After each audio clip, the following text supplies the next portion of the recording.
Hi guys, home makers எல்லாத்துக்குமே அவங்களோட கிச்சனை ரொம்ப அழகாக வச்சுக்கணும், டிஃப்ரெண்ட் ஐட்டம்ஸ் வச்சுக்கணும்னு ஆசைப்படுவாங்க. ஸோ நானும் அந்த மாதிரி தான் என்னோடய கிச்சனுக்கு நான் ஒவ்வொன்றா பார்த்து தான் வாங்கிட்டுருக்கேன். ஸோ இந்த டைம் கூட நான் என்கிட்ட இந்த டீ காஃபி சுகர் கண்டெய்னர்ஸ் வந்து நான் பிளாஸ்டிக்கில் தான் ஆல்ரெடி யூஸ் பண்ணிகிட்டு இருந்தேன். ஸோ இப்போ அதை சேஞ்ச் பண்ணிக்கலாம் அப்படின்னு சொல்லி இந்த வுட்டன் செராமிக் ஐட்டம் வாங்கியிருக்கேன். நிறைய இடத்துல தேடி பார்த்தேன், எனக்கு எங்கேயுமே கிடைக்கல. ஆன்லைனில் கூட நான் இது வாங்கலான்னு ட்ரை பண்ணுவேன், பட் நான் இது வரைக்கும் இங்கே ஆன்லைனில் வாங்கலை. ஸோ அதனால் நான் ஆர்டர் கூட பண்ணாமல் டைரெக்டாக ஷாப் போய் வாங்கிட்டேன். ஏன்னா ஷாப் போனால் பார்த்து வாங்கினா தானே நம்மளுக்கும் கொஞ்சம் நல்லா இருக்கும்னு சொல்லிவிட்டு நான் வாங்கியிருக்கேன். எனக்கு இது ரொம்ப பிடிச்சிருக்கு. இந்த வுட்டன் காம்பினேஷன் இருந்ததால் நல்லா இருந்துச்சு. ஸோ இது வரைக்கும் நான் யூஸ் பண்ணவே இல்லை, வாங்கி 1 வீக் ஆச்சு. இப்போ தான் நான் வாஷ் பண்ணி எல்லாத்தையும் யூஸ் பண்ண போகிறேன்.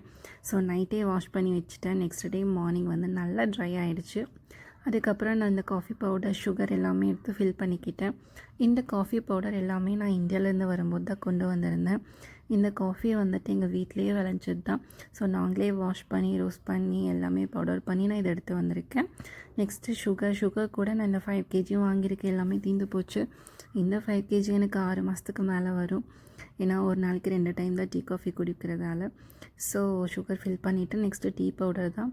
இந்த டீ பவுடர் கூட வந்து நான் ஊட்டியிலேருந்து தான் கொண்டு வந்தேன். எல்லாமே மேட் இன் இந்தியா தான். இருக்கிறது மட்டும்தான் துபாய். எனக்கு இது எல்லாமே ஃபில் பண்ணி வச்சு க்ளோஸ் பண்ணதுக்கப்புறம் ஓகேவாக இருந்துச்சு. இது கூட ஹேர் டைட் கண்டெய்னராக இருக்கிறதுனால ப்ராப்ளம் இல்லை, நல்லா டைட்டாகவே இருக்குது. ஸோ எல்லாமே அரேஞ்ச் பண்ணி முடிச்சுட்டேன். ஃபைனலாக அந்த ஸ்டாண்ட் மேலே எடுத்து எல்லாத்தையும் வச்சதுக்கப்புறம் பார்க்கவே ரொம்ப நல்லா இருந்துச்சு. எனக்கு இந்த ப்ராடக்ட் ரொம்ப பிடிச்சிருந்துச்சு. உங்களுக்கு இந்த வீடியோ பிடிச்சிருந்தா மறக்காமல் லைக் பண்ணுங்கள், கமெண்ட் பண்ணுங்கள் அண்ட் மறக்காமல் சப்ஸ்கிரைப் பண்ணுங்கள். See you guys, bye bye.